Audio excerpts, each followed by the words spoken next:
The dust motes danced in the lone shaft of light, oblivious. They spun and swirled, catching the faint glow, a silent, glittering vortex above the mahogany table. I watched them for a long time, my coffee growing cold beside a stack of unopened mail. Each speck was a tiny, lost world, mirroring my own. It had been 6 months since I'd last seen her laugh, a sound like wind chimes in a summer breeze. Now, the house was a mausoleum of echoes, every creak of the floorboards, every whisper of the dying furnace, a phantom cadence of her absence. Her scent, a mix of lavender and old paper, still clung to the fabric of the armchair by the window, a cruel ghost. I'd spent weeks in that chair, staring out at the rain-streaked panes, the world outside blurring into an indistinct wash of gray. My work, once a meticulous pursuit of forgotten narratives, had become another forgotten narrative itself. The article on the derelict amusement park, a landscape of rusted steel and peeling paint, still sat half-finished on my laptop. I remembered the cold wind whipping through the skeletal roller coaster, the silent Ferris wheel like a giant broken eye staring at nothing. Now even that seemed too much effort. A letter heavier than the others lay beneath the stack. The paper was thick, embossed with an unfamiliar seal. It was from a solicitor, the formal script announcing the passing of my estranged grandmother, a woman I hadn't seen since I was a child. A woman whose existence I'd largely forgotten until her death had made her real again. The letter stated in no uncertain terms that I was her sole heir and that her property, a manor nestled deep within the countryside, was now mine. A manor, remote, isolated, an escape, a place where her ghost might finally be laid to rest, or at least a place where I wouldn't feel the constant, suffocating press of her absence in every familiar corner. I needed to leave. The drive was endless. My old sedan protested, its engine whining with the effort of climbing the steep, winding path. The sky overhead was a bruised purple, the sun having vanished hours ago behind a thick curtain of clouds, and then through a break in the skeletal trees it appeared. It wasn't a house, it was a behemoth.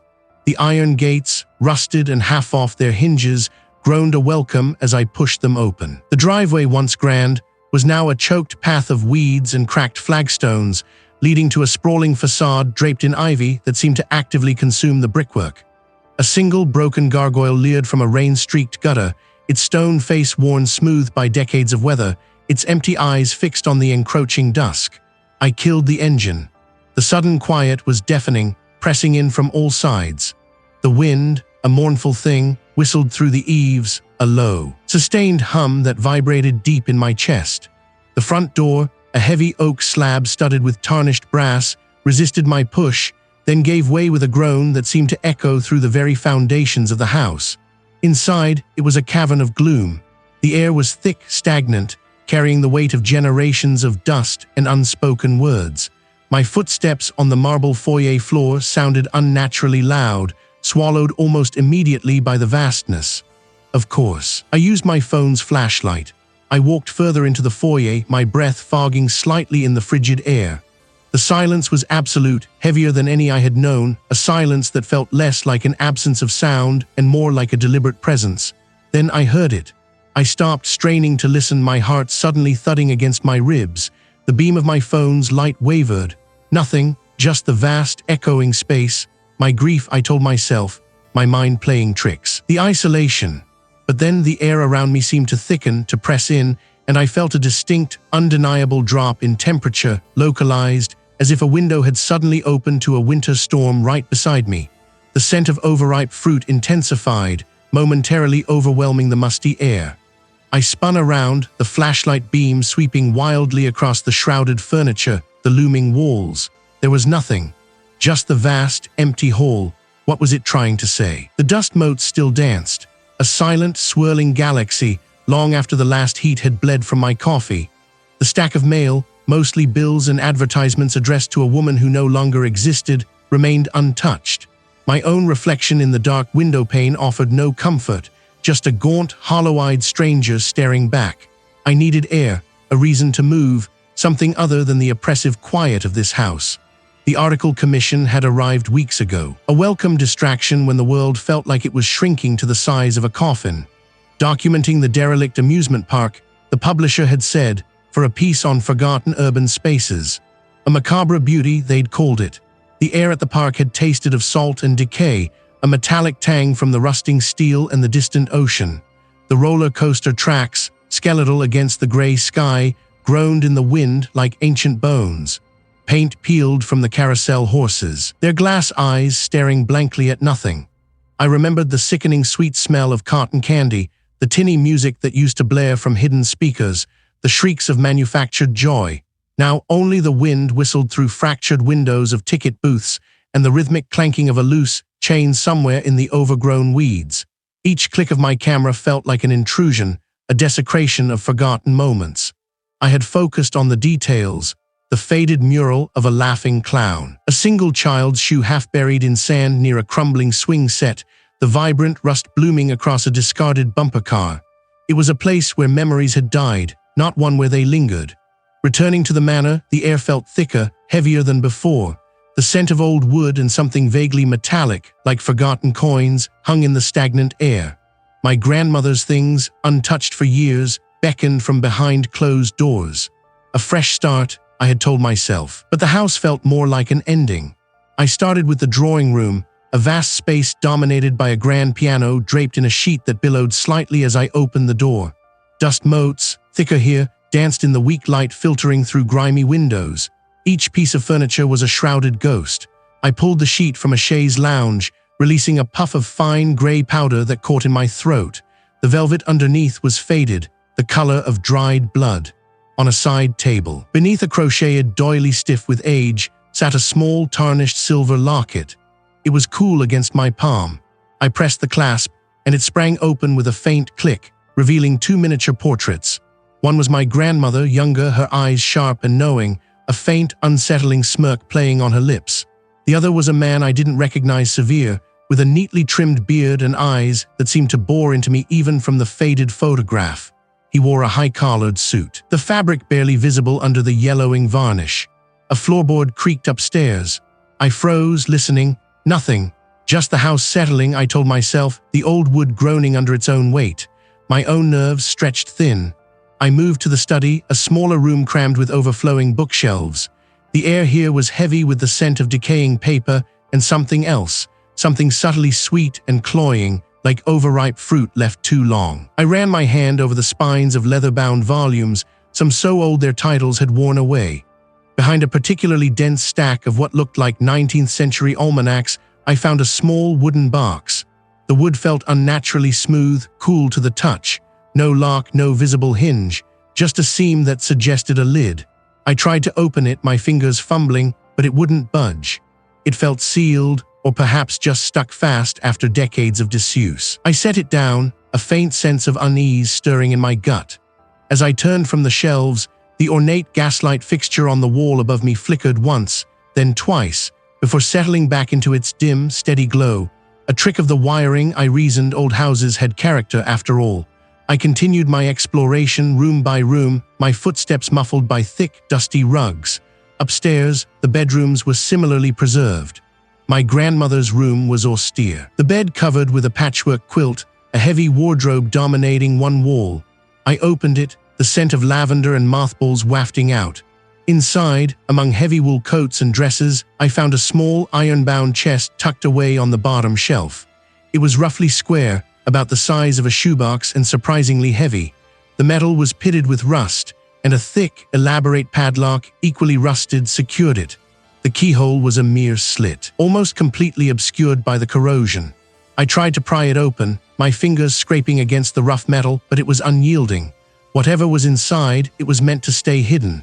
A sudden, sharp drop in temperature made me shiver. It was as if someone had opened a window to a winter storm, but the room was sealed. I rubbed my arms, my teeth chattering for a moment. Then I heard it. It was indistinct, a breathy murmur that seemed to come from just behind my ear. Yet nowhere at all. It was too soft to make out words, too fleeting to be anything but imagination. My heart gave a lurch. Was it the wind, the house settling, my own mind playing tricks in the wake of grief and isolation? The male sat on the antique console, a small, accusing monument to a life that had evaporated. Bills, solicitations, a glossy flyer for a local car wash, all addressed to a name that now felt like a phantom limb. I pushed away from the cold glass, the chill from the night seeping into my fingertips. Staying here, trapped in this mausoleum of memory, was doing nothing but twisting the knife deeper. I needed air. I needed distance. I remembered an old assignment, a half-formed idea for an article that had been shelved after everything happened. A photo essay, perhaps, on places left behind. I needed to move, to occupy my hands, my mind. My camera bag felt heavy on my shoulder, a familiar weight in a world suddenly devoid of anything concrete. The drive was a blur of rain-slicked roads and skeletal trees, their branches clawing at the bruised sky. The old manor receded in my rearview mirror, a silhouette of jagged gables against the gray. I told myself I was escaping it, if only for a few hours. The truth was, I was just exchanging one kind of desolation for another. I found the turnoff eventually, a barely there gravel path choked with weeds. The sign, half-rotted, still bore the faded outline of a clown's face. The derelict amusement park, documenting for articles, stretched before me, a skeletal mockery of joy. Rusting steel frames reached for the sky, their paint peeling like sunburnt skin. The air here was different, not the stale, heavy scent of dust and old paper from the house, but a metallic tang mixed with damp earth and something sweet, sickly, like forgotten candy left to rot. I walked the cracked asphalt paths, my boots crunching on fallen leaves and shards of shattered glass. A Ferris wheel, its gondolas swaying gently in the breeze, creaked like an old man's joints. The wind whistled through the gaps in the collapsed ticket booth, a mournful, tuneless melody. I raised my camera, the familiar click, and were a small comfort against the vast, oppressive silence. Then I heard it, not the wind, not the creaking metal. It was a sound I knew, a lilt, a warmth that had been extinguished from my world. William, my breath snagged in my throat. I spun around, camera dropping against my chest, lens cap still on. The path behind me was empty, just the swaying, rusted swing sets, their chains groaning softly. My heart hammered against my ribs, a frantic bird trapped in a cage.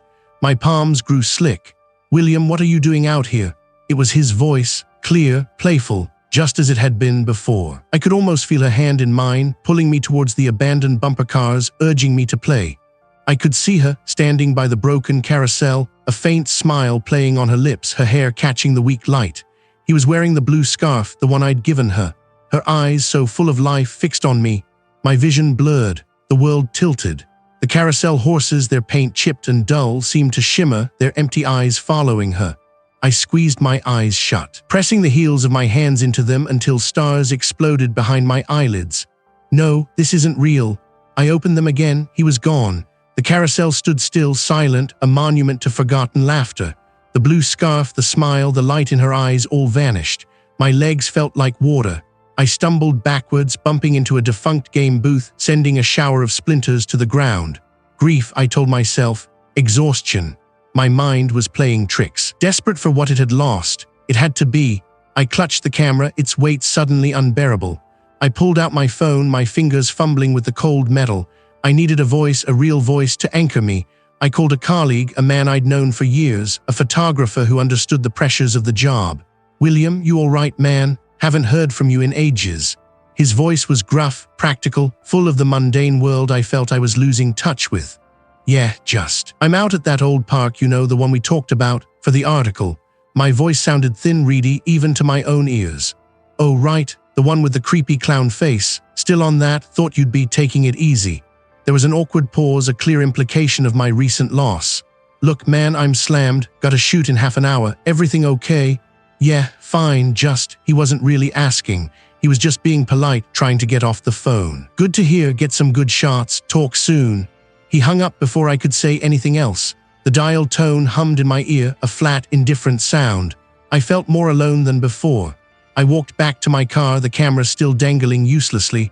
My mind raced, trying to find a logical explanation. A trick of the wind, a memory superimposed. The brain, I knew, could be a cruel architect of illusion when pushed to its limits. I locked the front door, the click of the bolt echoing through the vast hall. I felt a prickle on my arm, as if someone had brushed past me.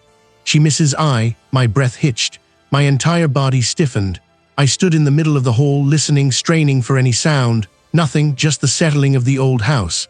But the words had been so clear, so intimate, an echo of my own deepest, most agonizing thoughts. How could something know that? The rusted gate groaned a welcome as I pushed through it. A symphony of decay that felt oddly appropriate. The air hung thick with the metallic tang of salt and something else, something sweet and cloying like forgotten cotton candy left to melt in the sun. This was the derelict amusement park, documenting for an article, and I was here to work. My camera, heavy and cold in my hand, was meant to be a shield, a focus, a way to silence the echo that still vibrated in my skull. How could something know that? The question had clawed at me all night, twisting my gut into knots. The house, silent and still as I'd left it, seemed to watch me even from miles away. I tried to dismiss it, to blame the exhaustion, the grief, the sheer absurdity of inheriting a place that felt more like a tomb than a home. But the words had been too precise, too cutting, a mirror held up to the rawest parts of my soul. I walked deeper into the park, the gravel crunching under my boots. A Ferris wheel, skeletal and red with rust, scraped against the sky. Its empty gondolas swayed, clanking like loose bones in a breeze that wasn't quite there. The merry-go-round animals, once vibrant, now sat frozen in a permanent, peeling grin. A chipped porcelain horse stared at me with one vacant eye, its mane a tangle of green mold. I lifted my camera, trying to frame the shot, to find some artistic merit in the desolation, but my fingers trembled. Each click of the shutter felt like a betrayal of the silence. I paused by a defunct roller coaster, its tracks snaking into the horizon, a monument to thrills long gone. My skin prickled. I spun around, scanning the empty paths, the boarded-up kiosks. Nothing, just the ghosts of laughter and screams trapped in the salty air. The distraction wasn't working. I thought of the dusty rooms, the heavy tapestries, the portraits of ancestors whose eyes seemed to follow me. What had they known? What secrets had they kept within those walls? I had enough photos, more than enough. My determination to stay focused had faltered, replaced by a growing impatience to return, not because I wanted to be there, but because the unknown, the unseen, was worse than anything I might find. I needed to confront it, or at least try to understand it. The manor loomed, a black silhouette against the bruised purple sky. No lights, no warmth. I didn't bother with the lights at first, letting the faint twilight filter through the grimy windows. My grandmother's study, a room I had barely touched, drew me in. It was a mausoleum of forgotten thoughts, stacked with books on esoteric subjects, dusty ledgers, and a heavy mahogany desk that dominated the space. I ran my hand over its polished surface, a phantom coolness seeping into my fingertips. My grandmother, he had lived in this house for decades, alone. What had she experienced? I pulled open a drawer. Inside, a jumble of faded letters, dried flowers, and a small leather-bound diary. It looked innocuous, almost childish, but something about its worn cover, the way it seemed to absorb the light, made my heart quicken. I opened it. The pages were brittle, the ink faded in places, but the script was my grandmother's, precise and elegant. The first few entries were mundane, observations about the garden, the weather, then a shift. November 12th. I hear them again. Not voices, not exactly, more like thoughts not my own. It started after the funeral. A grief-induced delusion, the doctor said, but he doesn't live here. My breath hitched. I flipped through the pages, some ripped out, others stained with what looked like dried watermarks or perhaps tears. The entries grew more frantic, the handwriting less steady. December 3rd, they speak of family, of obligation. They twist my own thoughts, planting seeds of doubt, of fear. I feel it in the walls, in the floorboards. It wants something. It wants me to remember. My hands trembled, the diary rustling in my grip. My grandmother had suffered. This wasn't just my grief. This wasn't my imagination. January 17th. I found the old ledger, the symbols, my father, his father. They knew, they made the pact. A bargain, a sacrifice. For what? For this house, for something else. I don't understand the price. They speak of the chorale. A chorus of echoes, they call themselves. They demand a host. The diary slipped from my fingers, clattering to the desk. My grandmother had written about a pact, about a chorus of echoes, about a host. This wasn't just a ghost story. This was something deeper, something inherited, something my family was bound to. I looked around the study at the heavy, silent books, at the portraits of my ancestors. Had they all known? Had they all been part of this monstrous agreement? And if so, what did that mean for me? The word pact still clawed at my mind, a cold, heavy stone lodged beneath my ribs. A host. The diary lay open on the desk, its brittle pages accusing. This was something deeper, something inherited, something my family. I couldn't breathe in that house, not with those words echoing through its silent rooms. I needed air, a distraction, anything to pull me away from the creeping dread that had begun to coil around my sanity. My editor had been hounding me about the article, a piece on forgotten landmarks, and I had a lead. The drive was long, the road a ribbon of gray through fields that bled into a bruised twilight. The light bled out of the sky, leaving behind a bruised purple that hinted at something unnatural. Finally, the skeletal remains of what was once a vibrant spectacle appeared on the horizon. A rusted Ferris wheel, frozen mid-turn, pierced the low-hanging clouds like a forgotten monument. Beneath it, the decaying structures of a derelict amusement park, documenting for article, sprawled out like a broken toy. The gate was a mangled mess of twisted iron, pushed aside as if by some invisible, impatient hand. I grabbed my camera bag, the familiar weight a small anchor in the rising tide of my anxiety. The wind, sharp and insistent, whipped strands of hair across my face as I stepped out of the car. It carried with it the scent of damp earth, stagnant water, and something else, something metallic and vaguely sweet, like old blood and cotton candy. The ground crunched under my boots, shattered glass, pebbles, and brittle leaves. Each step was a small explosion of sound in the overwhelming quiet. A carousel, its painted horses stripped of their vibrant colors, stood like a ghost ship in the gloom, their vacant eyes staring into nothing. One horse, a faded white mare with a chipped bridle, seemed to tilt its head slightly as I passed. Following my movement, I shook my head, my imagination playing tricks. The diary entries were getting to me. I aimed my lens at the cracked ticket booth, its windows long gone, leaving gaping holes like empty eye sockets. The wind whistled through them, sounding uncannily like a mournful sigh. My fingers, steady just moments ago, developed a slight tremor. I pressed the shutter, the click echoing too loudly. The air grew heavy, thick with the dampness of disuse. Then I heard it. It was too soft to discern words, but the cadence, the rhythm of it, it was familiar. My breath hitched. I knew that sound. It was the soft murmur of my wife's voice. "No," I mumbled, shaking my head vigorously. "No, it's just the wind." But the wind had a different voice now, a softer, more intimate tone.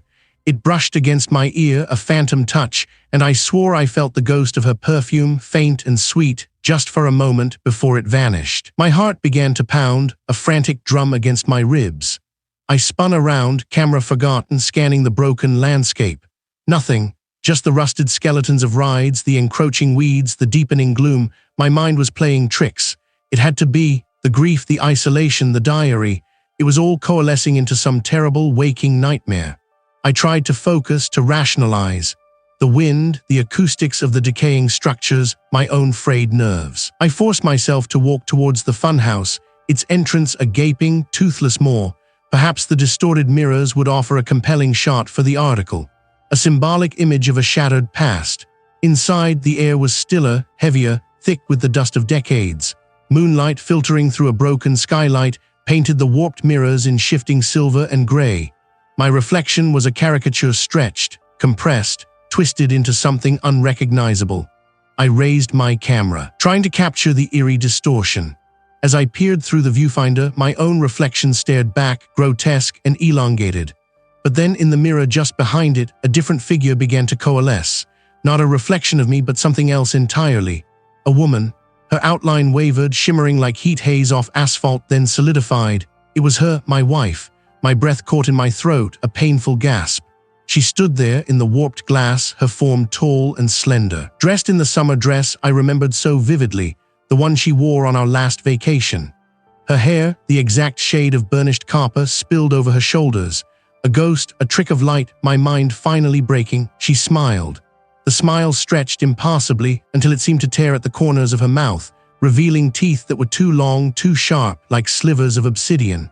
Her head tilted, a parody of affection, and a sound, like dry leaves skittering across pavement, emanated from her. It was her voice, yes, but twisted, guttural, a broken record skipping on a terrible loop. "My love, you're late," the chorus waits for its host. The words were a physical blow. The air rushed out of my lungs. This wasn't a trick of the light. This wasn't grief. This was something malevolent, something using her image, her voice to tear at me. My hands started to shake uncontrollably, the camera clattering to the dusty floor. The figure in the mirror took a step, its movements jerky, unnatural, like a puppet on tangled strings. The smile widened further, the black eyes fixed on me, devoid of anything human. It reached out a hand, long skeletal fingers extending from the distorted reflection, reaching through the glass towards me. I scrambled backwards, tripping over my own feet, a choked cry tearing from my throat. My heart was a trapped bird, beating itself to death against my ribs. This wasn't a memory. This was a direct assault. It was trying to touch me, to claim me. I didn't look back. I just ran, my boots pounding the gritty earth, away from the distorted image of my wife, away from the voice that promised me to a chorus. Was it truly gone, or was it simply waiting for me to turn around? The figure in the doorway, wearing her dress, her smile, was a twisted mockery. The camera hit the dusty floorboards with a dull clatter. The sound swallowed by the oppressive silence of the house. My breath hitched. This wasn't grief. This wasn't some trick of my exhausted mind. This was a deliberate, cruel invasion. My hands shook, a tremor that started in my fingertips and coursed through my entire frame, rattling my teeth.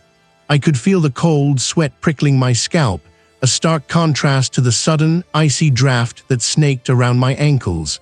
The air felt heavy, thick, as if the very oxygen had been replaced by something viscous and unbreathable. I stumbled back, tripping over a loose rug, my heart a frantic drum against my ribs. The figure didn't move. It just stood there observing, her eyes empty, devoid of the warmth I remembered. It was a mask, a grotesque imitation. I scrambled upright, my gaze locked on the terrifying tableau, and then I turned, bolting. I didn't know where I was going, only that I needed out. The front door, the car, anywhere that wasn't here. My mind screamed, a frantic cacophony of denial and raw primal fear. I drove. I didn't know how long or how far. I just kept driving until the gas light flickered, and then I saw it, the rusted skeletal Ferris wheel looming against the bruised twilight sky. The derelict amusement park documenting for an article a forgotten assignment. It was a place of decay, but at least it was outside. The wind howled through the broken rides, a mournful symphony of creaking metal and splintered wood. I parked the car, the engine ticking as it cooled, and stepped out into the biting air. The stench of damp earth and decay was thick, mingling with something metallic and sharp, like old blood. I walked past the skeletal remains of ticket booths, their windows long shattered, revealing interiors choked with cobwebs and dust. A carousel, its painted horses stripped bare, sat frozen in a permanent gallop. Each gust of wind seemed to vibrate through the ground, a low hum that unsettled my teeth.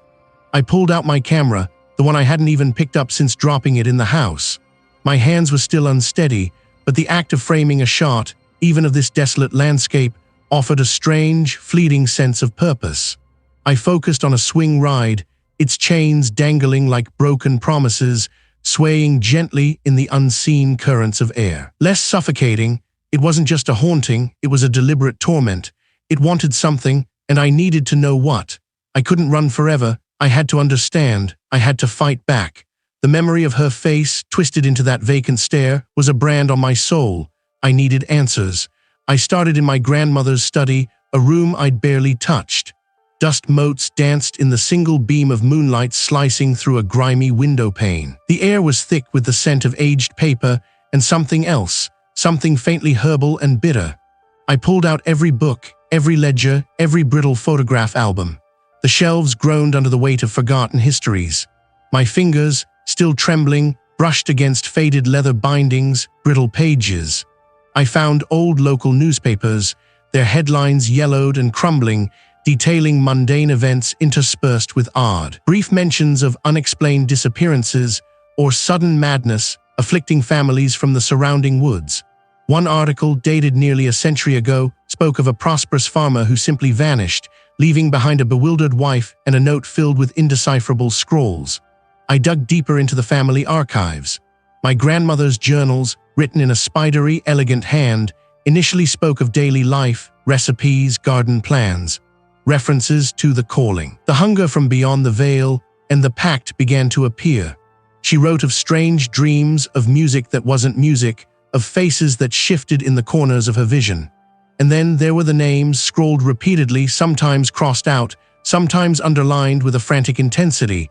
My great-aunt, my great-uncle, distant cousins. My breath caught in my throat. Taken, not dead, not missing. I found a small, leather-bound volume tucked away behind a row of ancient encyclopedias. It had no title, just a symbol etched into the cover, a spiraling knot of lines that seemed to writhe and contort the longer I looked at it. The pages within were filled with strange sigils, unsettling sketches of amorphous shapes, and dense, archaic script. It spoke of a chorale of echoes, a thing that dwells in the liminal spaces, feeding on memories, on grief, on the very fabric of identity. It mentioned a sacred grove in the heart of the woods, a place where the veil between worlds thinned. It described how this entity chose its hosts, how it slowly consumed them, leaving behind shells, empty vessels. The book wasn't a legend, it was a manual, a horrifying, detailed account of something truly monstrous. My grandmother had known. She hadn't just inhabited this house, he had been a guardian or perhaps a captor. This wasn't just about me. This was about my family, about generations. And then I saw it, almost missed it, a faded photograph tucked between the pages of the occult text. It was a family portrait taken years ago. My grandmother stood in the center, a stern, unsmiling figure, and beside her, a young woman, her face obscured by a tear in the brittle paper. But I knew the dress. It was the same dress the figure in the doorway had worn. My hands trembled, the photograph crinkling further. Was this a record of a past victim? My breath hitched, the air in my lungs suddenly thin, sharp. Her dress, her smile, that wasn't Evelyn. It was a cruel mockery, a thing stitched from my deepest grief. The camera, still warm from my grip, lay on the dust-caked floorboards, its lens staring up at the ceiling like a vacant eye. I squeezed my own eyes shut, a desperate attempt to reset, to unsee. When I opened them, the doorway was empty. Only the lingering scent of old lace and something else, something metallic and cold, remained. This wasn't a trick of the light, nor a phantom of my exhausted mind. This was a deliberate cruelty. The house wasn't just old and decaying, it was alive, malevolent. It tasted my fear. I needed to leave. Now, my legs, heavy as lead, carried me through the oppressive silence. I pushed through the front door, the wood groaning in protest, into the pre-dawn gloom. The air outside was thick with the scent of damp earth and something acrid like burnt sugar. I didn't look back, I just walked. I remember thinking with a clarity that felt forced that I had an article to document. The derelict amusement park, a piece on forgotten places, on the ghosts of laughter and faded paint. A distraction, a reason to be anywhere but that house. The main gates, rusted into a permanent grimace, creaked as I pushed through them. The air inside the park hung heavy with the smell of mildew and stale popcorn. Dilapidated rides jutted into the bruised sky like skeletal giants. The Ferris wheel, missing half its gondolas, turned slowly in the wind, a mournful sigh escaping its corroded joints. The carousel horses, frozen mid-gallop, stared with vacant, chipped eyes, their painted smiles stretched into grotesque grins. I lifted my camera, its weight a familiar comfort, and began to shoot. The click of the shutter, a lonely sound in the vast stillness. I walked the crumbling midway, past booths where stuffed animals hung in tattered disarray, their synthetic fur matted with grime. The tilt-a-whirl, its primary colors faded to pastel ghosts, sat dormant, yet I could almost hear the distant echo of screams, laughter. The wind picked up, carrying with it a faint, tinny melody, a distorted carnival tune that seemed to warp as it reached me. Twisting into something discordant and unsettling, my skin prickled. I found myself near the funhouse, its mirrored facade cracked and peeling, reflecting a fractured image of the desolate landscape. A gust of wind pushed through a broken window, rattling a loose pane. I glanced at my watch. An hour had passed, maybe two. I felt a familiar ache in my chest, a phantom limb of grief. Evelyn would have loved this place in a morbid sort of way. We'd always sought out the unusual. Beautiful decay. I tried to follow the path towards what I remembered as the roller coaster, a tangled steel beast. But the path seemed to curve unnaturally, leading me back towards the carousel. I frowned, checking my internal compass. I knew this park, or thought I did, from old photographs and local legends. My article required accuracy. I turned, trying another route, navigating around a collapsed concession stand, only to find myself facing the funhouse again. The funhouse, it loomed larger now, its warped mirrors seeming to draw me in. I could see myself reflected, a distorted, elongated figure, then a squat, wide one. But in one particular shard of glass I saw something else. A flicker, a woman standing behind me. She wore a familiar dress. My breath hitched. I spun around, nothing, just the wind whistling through the empty spaces of the park. My hands trembled as I gripped the camera. My senses were playing tricks. It had to be. I pushed into the funhouse, the door groaning on rusted hinges. Inside, the air was stagnant, heavy with the smell of dust and something metallic. The mirrors were everywhere, reflecting me, multiplying me, twisting my image into grotesque parodies. I took a step, then another, the floorboards groaning under my weight. Suddenly, a door I hadn't noticed before, tucked between two mirrors, slammed shut with a resounding bang. I spun, my heart leaping into my throat. I tried the handle, locked. I tried another, then another. Every exit, every path I thought I saw was now blocked, sealed. The reflected images of myself stared back, wide-eyed, panicked. The distorted carnival music, now louder, more insistent, seemed to emanate from the very walls, twisting and turning like a melody played on a broken music box. I pressed my hands against the cool, slick surface of a mirror. My reflection stared back, but it wasn't quite right. My eyes were too deep set, my skin too pale. And for a fleeting moment, the reflection wasn't mine at all. Then it was me again, but the fear in my eyes was real, a raw, exposed thing.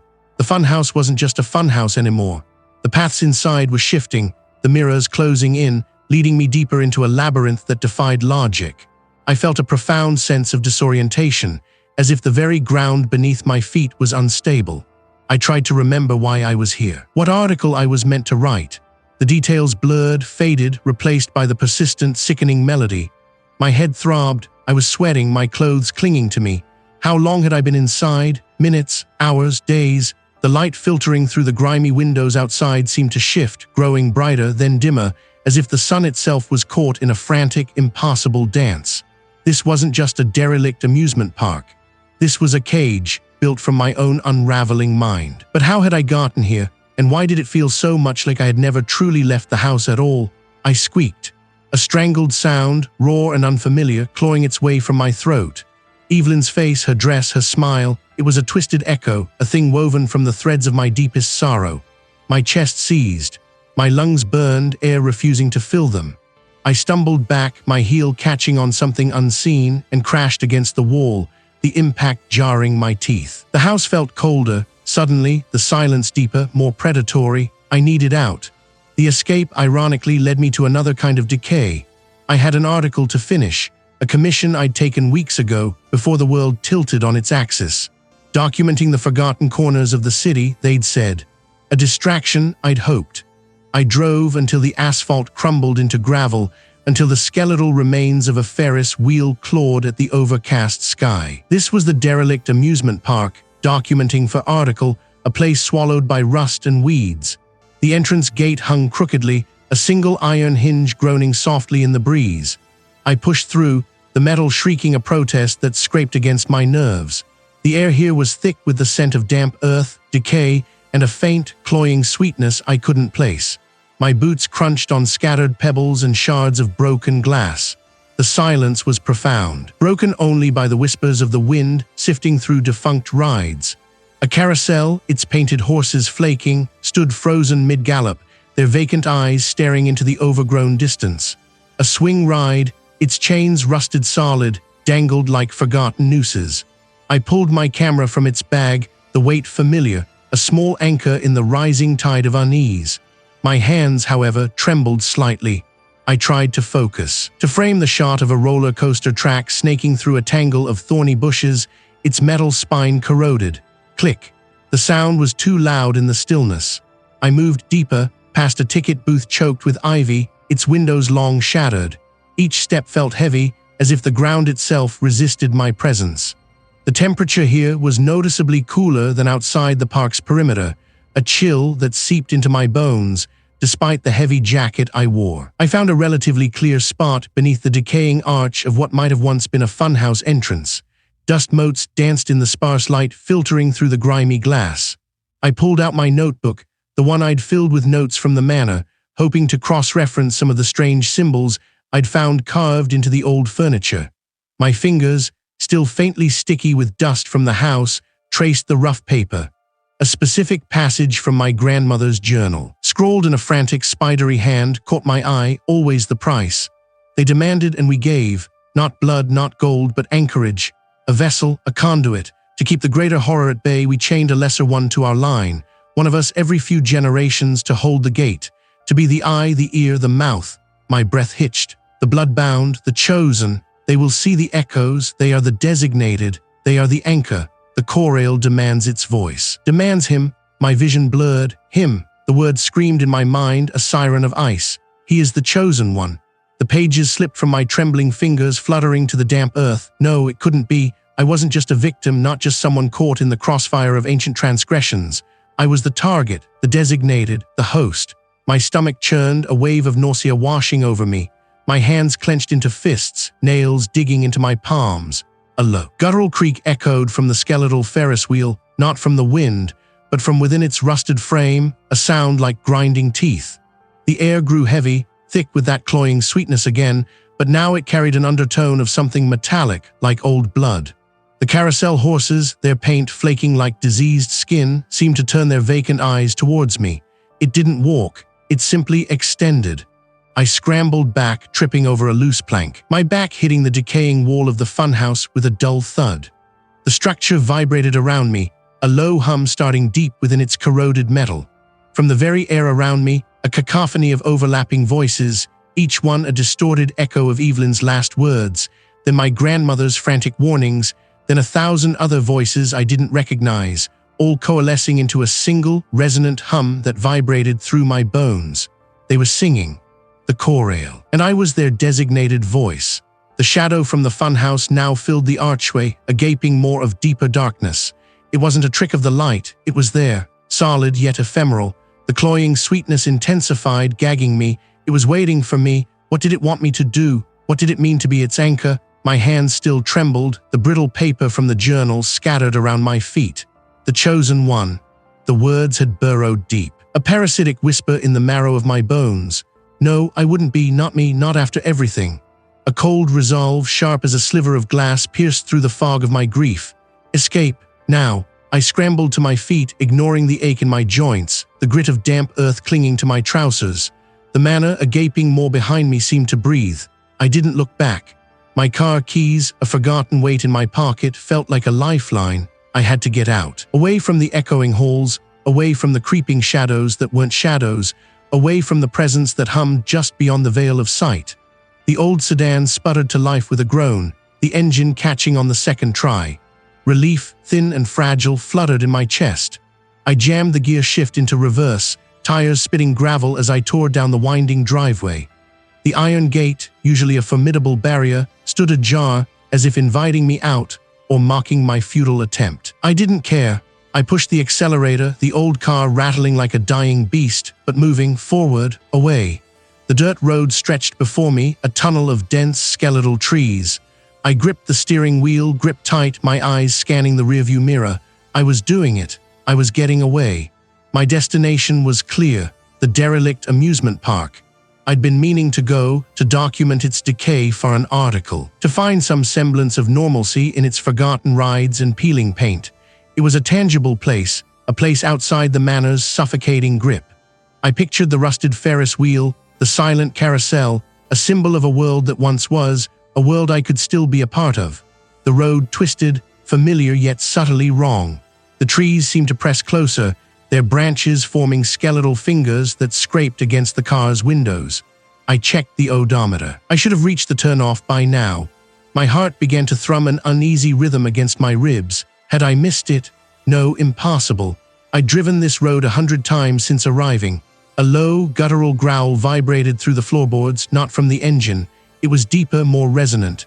I slammed on the brakes, the car skidding, throwing me forward against the seatbelt.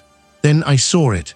Through a gap in the impossibly dense foliage, a flash of faded primary colors. The Ferris wheel, but it wasn't where it should have been.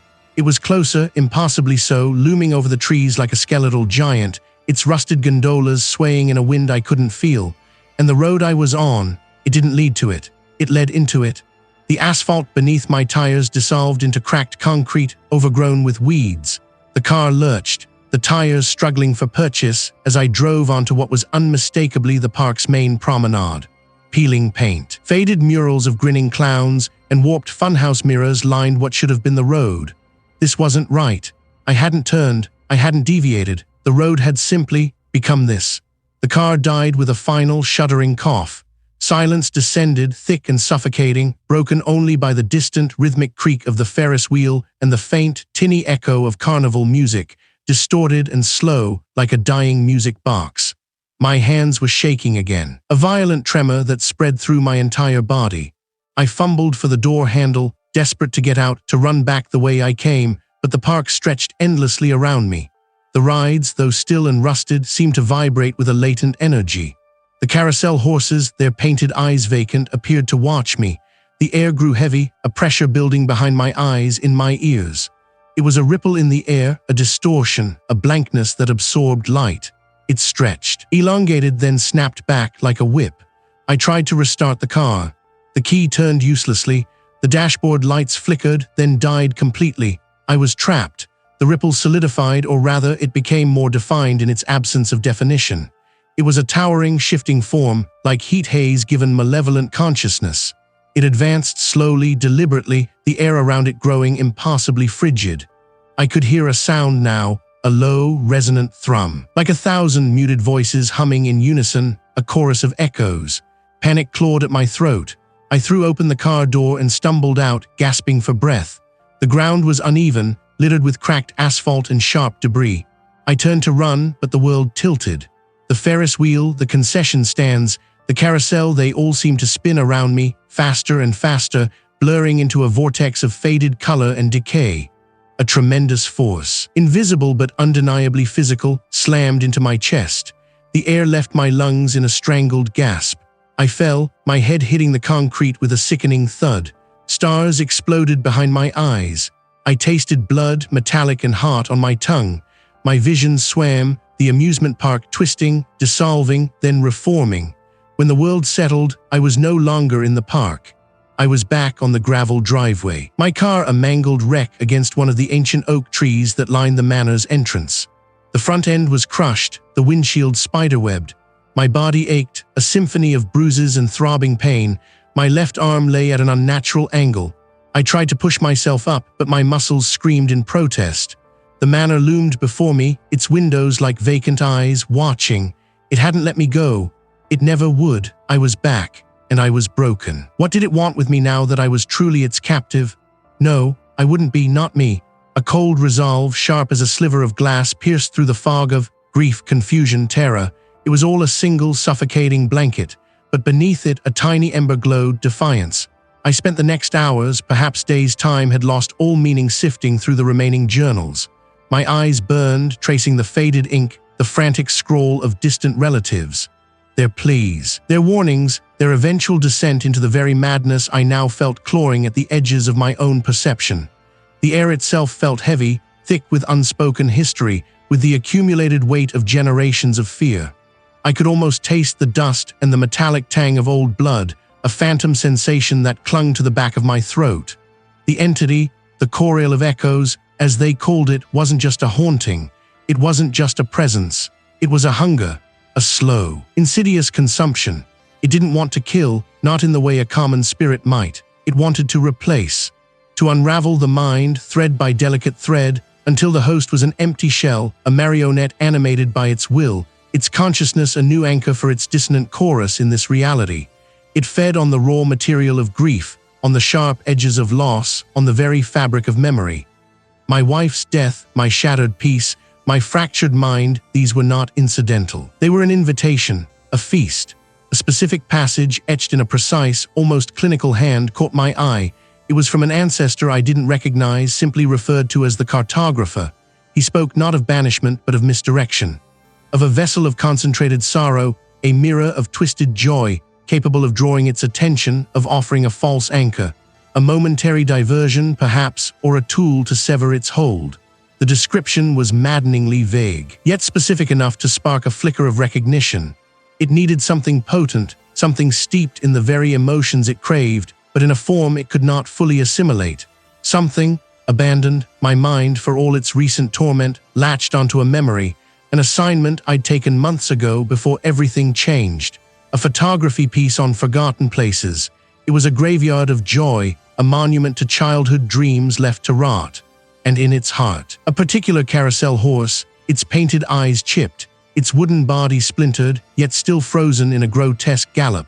It radiated a profound, aching sadness, a memory of countless laughter now curdled into something bitter. I had photographed it for hours, unable to shake its unsettling pull. It was perfect. A vessel of concentrated sorrow, a mirror of twisted joy. I had to go back, drawing me to potential tools for its own ends, or perhaps for my own undoing. Or was it a desperate, subconscious plea from my ancestors, a breadcrumb trail left by those who had fought before me?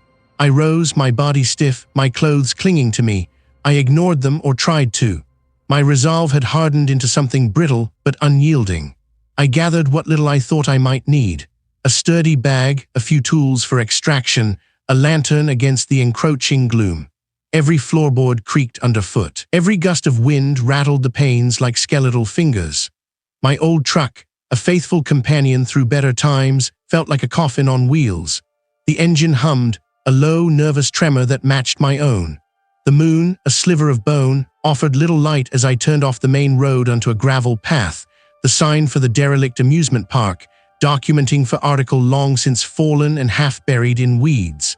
The gate was rusted open, a silent invitation. I pushed through the overgrown foliage, the skeletal remains of roller coasters looming against the bruised sky like forgotten giants.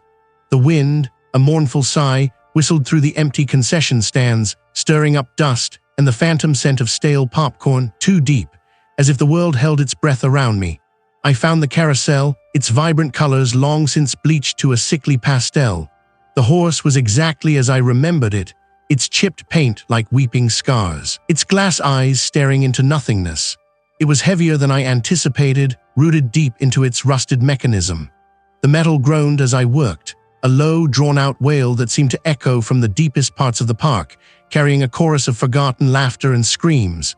There was the entity already here, watching, waiting, or was it merely the ghost of countless memories swirling around this forgotten place?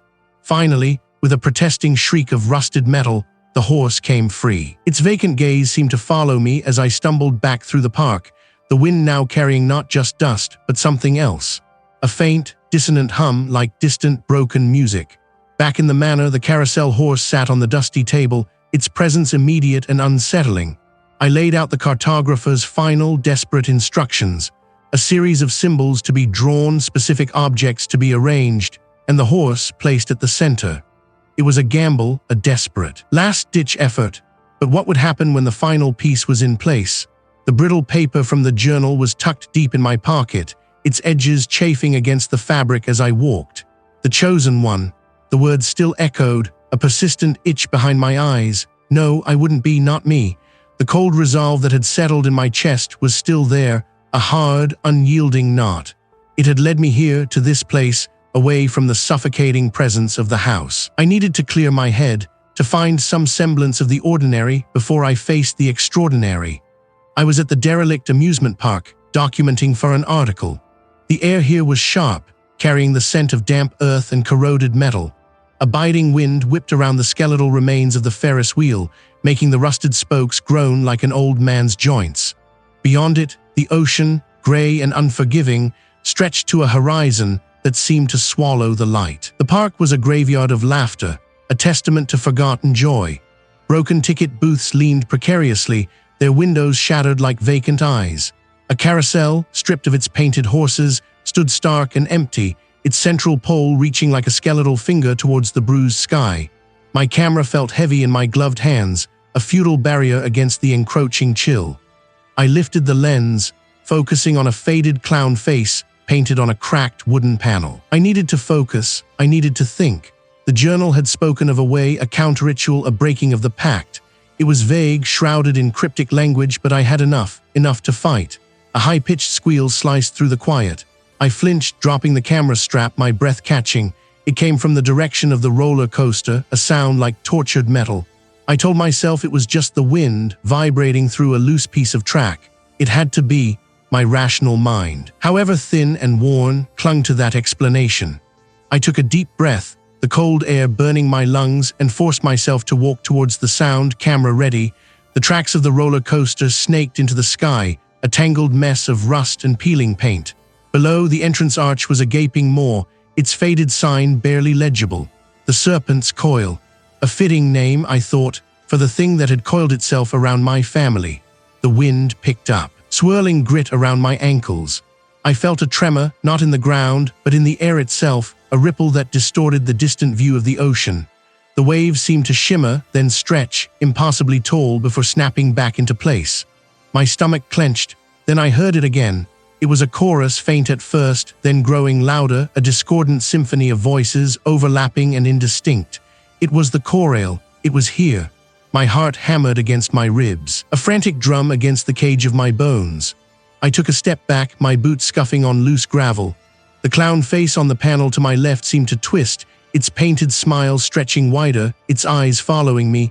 A trick of the light, a trick of my mind.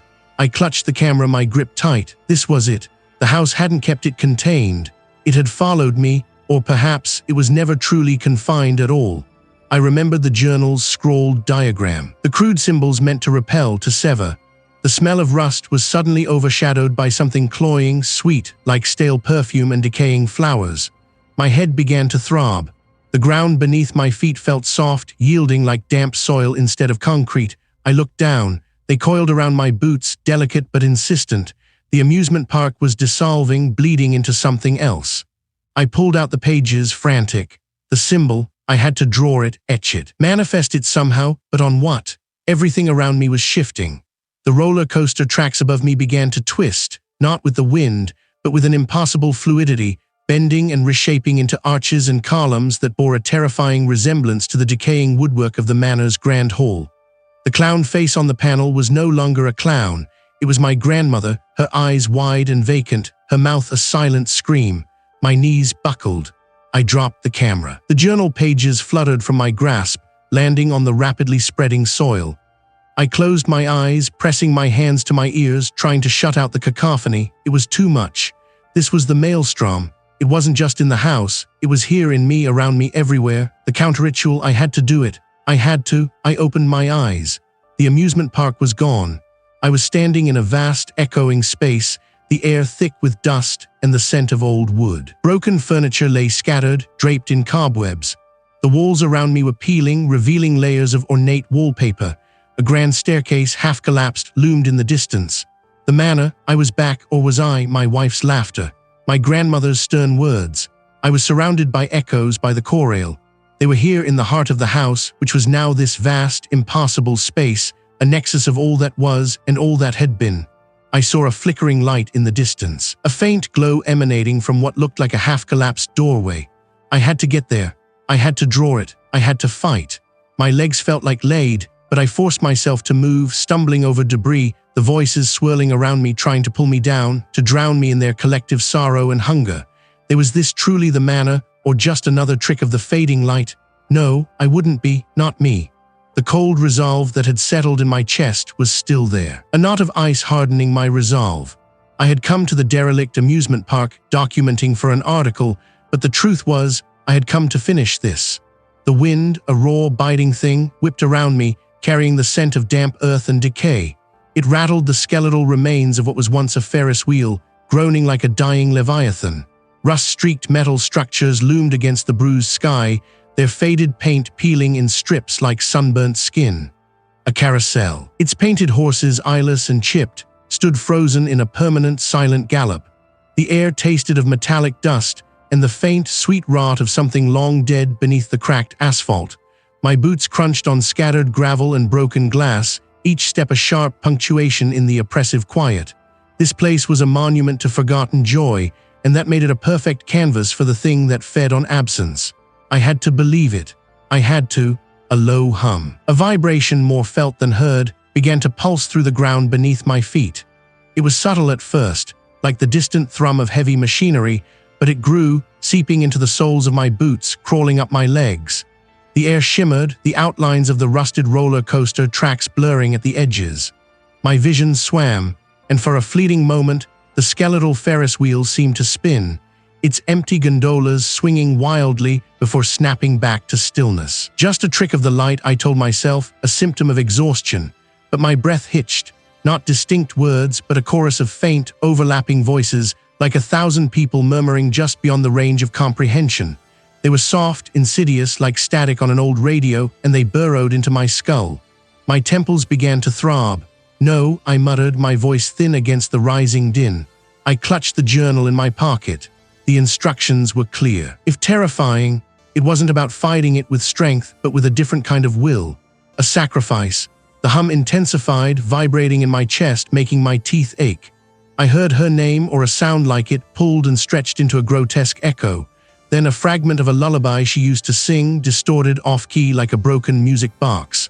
My hands trembled, and I shoved them deeper into my pockets, digging my nails into my palms. This was it. It was here. The world around me began to fray. The sky, which had been a bruised gray, now bled into streaks of impossible purple and sickly green. The ground beneath me felt less solid, shifting, like walking on a vast, vibrating membrane. The carousel horses, previously still, now seemed to twitch, their chipped eyes following me. A memory flashed, vivid and cruel. My wife laughing, her hair catching the sun as she pushed me on a swing set. Then it twisted. The image dissolved, leaving a bitter taste in my mouth, a pang of grief so sharp it doubled me over. It fed on that. It craved it. I stumbled towards the center of the park, guided by a terrible instinct, towards the base of the defunct roller coaster. Its tracks coiled into the sky like a petrified serpent, its ascent to nowhere a mockery of ambition. This was where the energy converged, the journal had said. This was the nexus. The entity was not a shape I could comprehend. It was a pressure, an absence, a distortion of the air itself. It was the sum of all forgotten things, yearning to be remembered, to be made real, and it wanted me to be its conduit. My own memories began to surface, unbidden, rushing at me like a torrent. My first kiss, the smell of my childhood home, the day I proposed, the quiet evenings with my wife, her hand in mine. Each memory was precious, a part of me, and I felt them being stretched, thinned, like old photographs left too long in the sun. I pulled the journal out, its pages fluttering in the unnatural wind. The final entry, my family's true sacrifice, not a physical death but a severing, a willing amputation of the self, the price of containment. To bind it, I had to give it something it could never truly own, something it could only hold as a vessel, not consume, a core memory, not of joy or sorrow, but of the very act of being, the anchor. My fingers fumbled with the brittle page, finding the diagram, a sequence of specific, meaningless sounds, a chant and a focus, a memory so utterly personal, so uniquely mine, that its absence would leave a permanent scar, but its offering would create a cage. The entity shrieked, a soundless scream that tore at the fabric of my mind. It was a symphony of all lost voices, all unfulfilled desires, all the fear of being forgotten. The world around me spun faster. The Ferris wheel was a blur, the carousel a vortex. I felt myself being pulled apart, my consciousness stretching thin. I closed my eyes, forcing myself to focus. I pictured my wife's face, not in joy, not in sorrow, but in that quiet, ordinary moment before sleep, her breath soft against my neck. It was a memory of simple existence, a shared peace, and I would offer it. My voice was hoarse, but I pushed through, my eyes still shut, clinging to that single, quiet memory. I felt a tearing sensation, not in my flesh, but deep within the core of my being, like a root being ripped from the earth. A part of me, a fundamental piece of my history, detached itself. It was the memory of us as a quiet, ordinary presence. The feeling of her hand in mine, not the joy or the pain, but the simple, undeniable fact of it. That was the anchor. A sudden, deafening silence fell. The hum ceased. The unnatural colors bled from the sky, returning it to a dull, bruised gray. I opened my eyes. The amusement park was still, decaying, empty. The Ferris wheel was frozen. The carousel horses were motionless. I stood alone, trembling, my knees weak. The memory was gone, not the idea of it, but the visceral, emotional echo. I remembered that I had held her hand, but the feeling of it, the warmth, the exact pressure, the quiet comfort that had been a constant hum beneath my life, was simply absent. The chorale of echoes was gone, or at least contained. But what had I truly saved, and what precisely had I become? The tearing sensation intensified, a raw internal rupture that left me gasping. It wasn't the pain of muscle or bone, but something deeper, a rending of the very fabric that held my thoughts, my memories, my self together. My body convulsed, a desperate, involuntary twist, and the guttural sounds of the chant became a choked sob. Then, just as I felt myself unraveling into nothingness, an abrupt silence descended. Not the quiet of a house settling, but an absolute, suffocating void, as if all sound, all vibration had been suddenly, violently sucked away. My eyes, still squeezed shut, saw only an oppressive, oily black. My breath hitched, ragged and shallow. I slowly opened my eyes. Dust motes danced in the slivers of weak morning light filtering through the grime-caked window, utterly mundane. The old trunks, the forgotten furniture, all stood exactly as they had before. No swirling vortex, no impossible geometries.